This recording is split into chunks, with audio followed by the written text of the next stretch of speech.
What's up, Jet fans? So the Jets lose in a pretty miserable 23-6 loss against the Seattle Seahawks.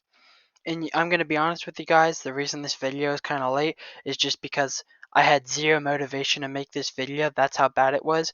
But to be fair to me, the Jets had zero motivation to win this game, which is probably one of the most important games in Jet history over the past half decade or decade. So I'm going to give myself a little bit of slack. And yes, the Jets were officially eliminated from the playoffs due to this loss. So jumping into this pretty miserable game, Mike White was absolutely exposed in this game. This like all the Jet fans were like craving Mike White. Oh, he's going to be the future. And the media was kind of buying into it too. And I get he had like a superhero performance with that injury coming back in the Bills game. And that's that definitely built up a lot of the hype. Um, but I think this game has proven that Mike White cannot be the answer for next season, especially when the Jets are now suddenly in a win now mode.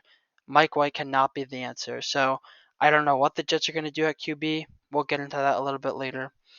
Um, Also, the Jets just had no run game, which was surprising. The Seattle Seahawks defense is supposedly bad against the run, but the Jets just run game just did not show up at all, and that kind of surprised me. Bam Knight is supposedly supposed to be a good rookie, and I'm not saying he's not a good rookie, but he just really hasn't done that much in this game, anyways. Uh, Michael Carter definitely is regressing from last season, and I was hoping that this game would be a big game for those two to prove themselves, but it just was not. And now I want to talk about Mike LaFleur for a second, the Jets offensive coordinator. I heard and still kind of hear rumblings that he's being considered for a head coaching job, and honestly, I would not be mad if he left this team at all. Like, he has done not that great of a job for this offense. This offense is pretty bad. The defense, like I've been saying, not in this game obviously, but the defense is the one winning them games. So I just do not understand why he's the one being considered. And he's so predictable, and he's just not that good. He's being considered for a head coaching job, so maybe outsiders don't really know something about him, and it's the insiders who do. But I'm just gonna be honest, as a fan, seeing him go, I would not be that mad, and I don't know. So, anyways, the defense does not even show up in my video. They don't get to show up in my video because they didn't show up in this game, and that's all I have to say about that. Now, onto the conclusion. I do want to bring up the mood a little bit. The Jets were definitely one season ahead of schedule. Like, but what I mean by that is before the season started, you would not expect the Jets to be here.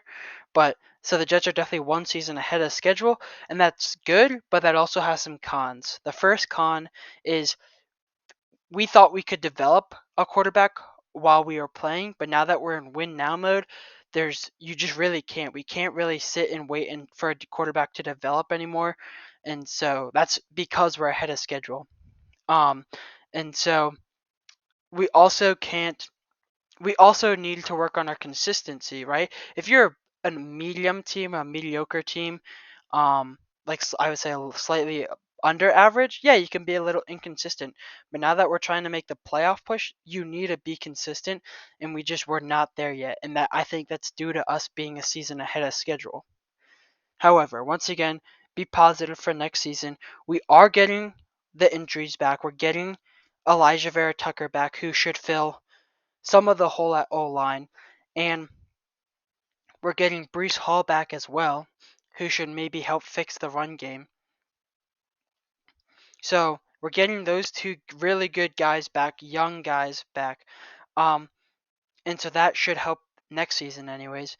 And if I was the Jets, because the media and stuff has been talking about getting quarterback. What are the Jets going to do at quarterback?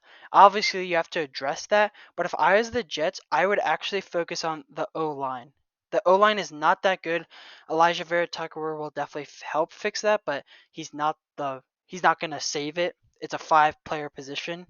Um, and we've seen what happens with big free agency swings like Russell Wilson. He has absolutely gone bad. Like he's not that good.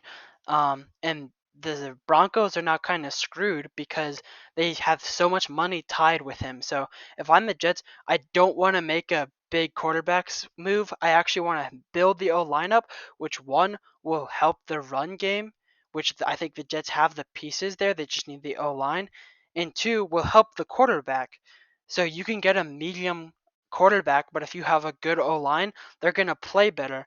Um, so I think definitely the Jets need to fix the O line. The defense, hopefully, it can build up its consistency.